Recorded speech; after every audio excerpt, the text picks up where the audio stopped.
Bugün 17 Eylül.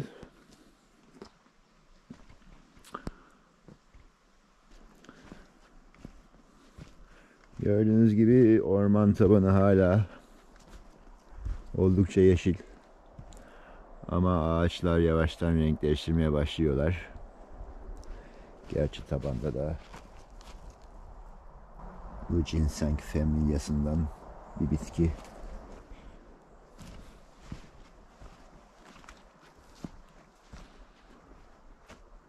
Silver birch.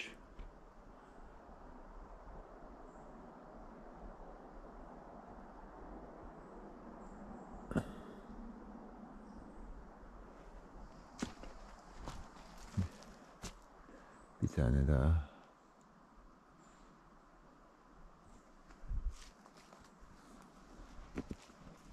Orada iş yerinden bir arkadaş kullanmadığı bazı kerestelerini verdi. Onları depoladım. Bu çadır yine burada bırakmayı planlıyorum kışın. Bazı aletlerle birlikte. O okullarım büyüyor. Onlara dikkat etmeye çalışıyorum. Buraya bir workout alanı hazırlamaya başladım. Hatta barfix yaptım bir tane.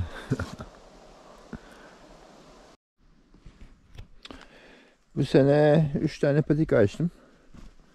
Bir tanesi bu dereye giden patika. Yani bayağı bir şeyi genişlettim yürüme ağını burada. Rahat rahat yürüyebiliyorum bu patikalarda. Bu buradaki zannediyorum en büyük meşe ağacım.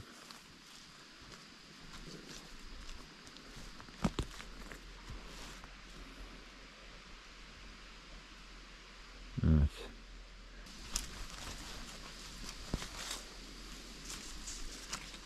Bunlar falan hep maple.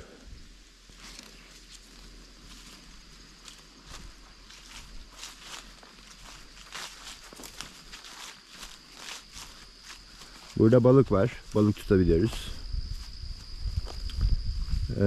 Ufak dip balığı. Belki büyükleri de vardır. Biz daha şimdiye kadar ufaklarını tuttuk. Ama çok bereketli yani. Atıyorsun çekiyorsun yani öyle. Burada beaver baraj yapmayı başardı bu sene. Hem de topraktan yaptı. Toprakla kapadı yani.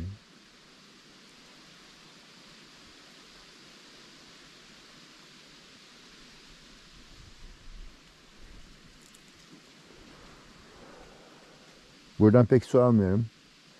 Yağmur suyu topluyorum daha çok. Şurada bir tane eğik bir ağaç vardı, o devrildi. Bu meşeleri hep böyle etraflarını açmaya çalışıyorum ki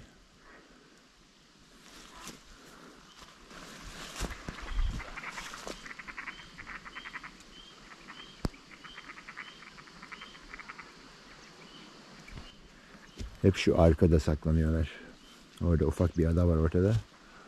Adanın arkasında.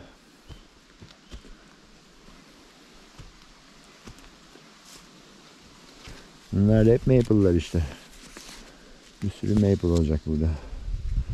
Sonunda maple'larla amber diyorlar galiba. Onları ayırt etmenin yolunu buldum. Bu amber mesela. Bak görüyor musun arkası ne kadar damarlı.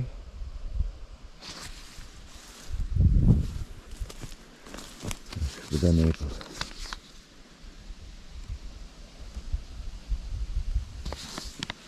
Yoksa çok benziyorlar birbirine. Bir de dokunuş daha bu böyle plastik gibi.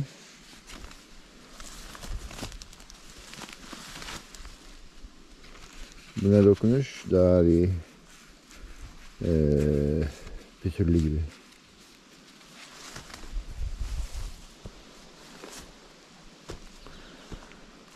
Bunlar hep raspberry'ler.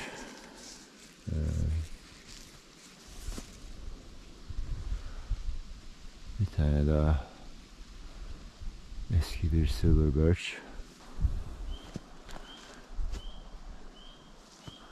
Güzel bir maple ama tepesi ölü nedense. Bunlar hep ash. Gördüğünüz gibi civardaki ağaçları artık bayağı bir... Şurada çok ilginç bir hemlock. Artık kaç defa öldüyse yeniden dirilmiş. Şurada dev bir tane kırık ağaç var. Onu şu an gördüm.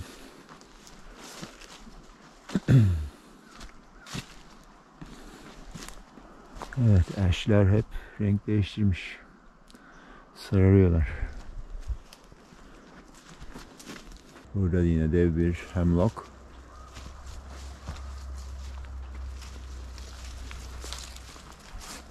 Yine meşe.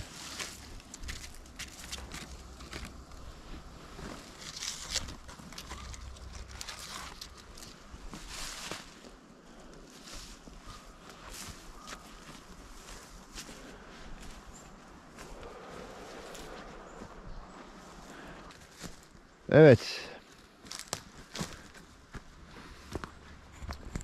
Outhouse. Çok güzel, çok temiz. Koku yok.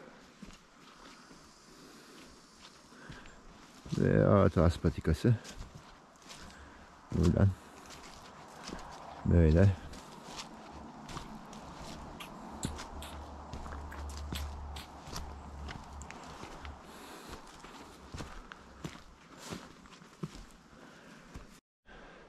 Evet, bugünlerde hayatım böyle geçiyor buralarda.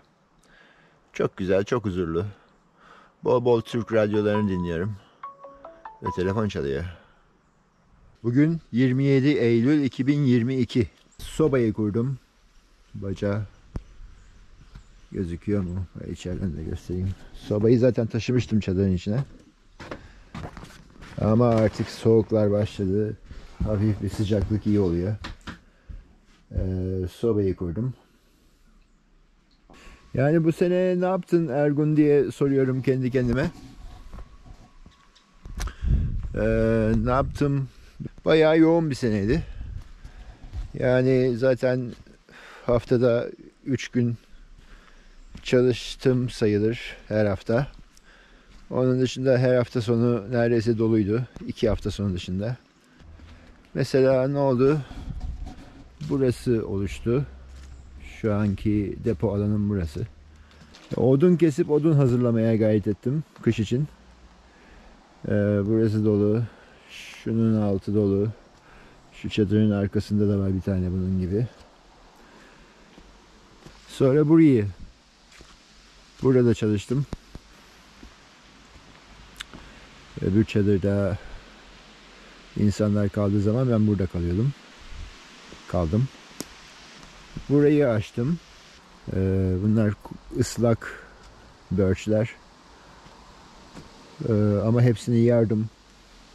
Ufak olanları bıraktım şurada kamp ateşinde kullanmak için seneye. Bunları soydum. Bir gün bir şeye lazım olur kullanırım diye. Kabuklu kaldırmadım. Bunları soydum. Patikalar açtım. Dereye bir tane patika açtım. Şurada kaya var. Kayaya hem şu aşağıdan hem de buradan bir tane patika açtım. Şu yön yine ev yapmayı planladığım yer. Oraya bir tane patika açtım. Sonra o şu anki çadırın aşağısından yani çadırın içine girmeden parka bağlanan bir tane patika açtım. Bu patikaları açmaktan dolayı geçen sene falan hiç hani geceleri falan şey yapamıyordum. Etrafta dolaşamıyordum. Korkuyordum.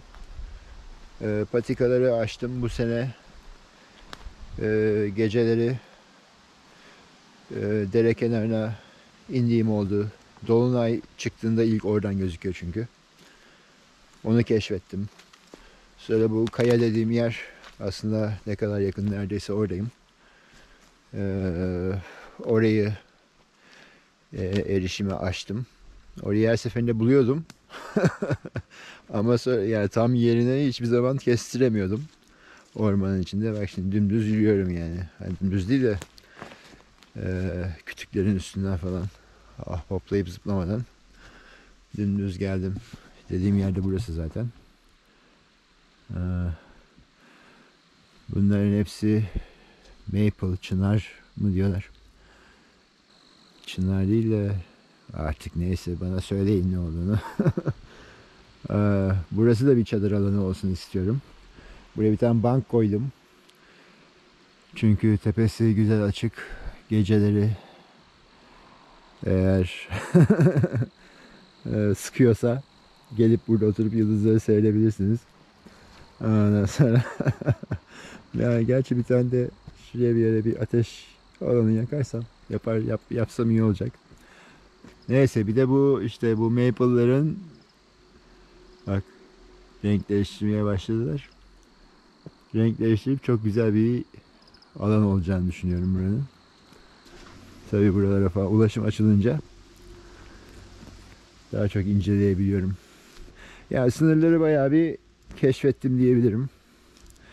Sonra işte tabii bu ayakları yaptım 2 senedir. Bir türlü gözümde canlandıramıyordum nasıl bir şey olduğunu. Sonunda bir tane fotoğrafı inceledim. İnceleyerek çizdim. Çizdikten sonra anladım ancak nasıl bir şey olacağını. Bu hafta sonu değil, önümüzdeki hafta sonu son bir rezervasyon var. Onlar gelecek. 3 günlüğüne.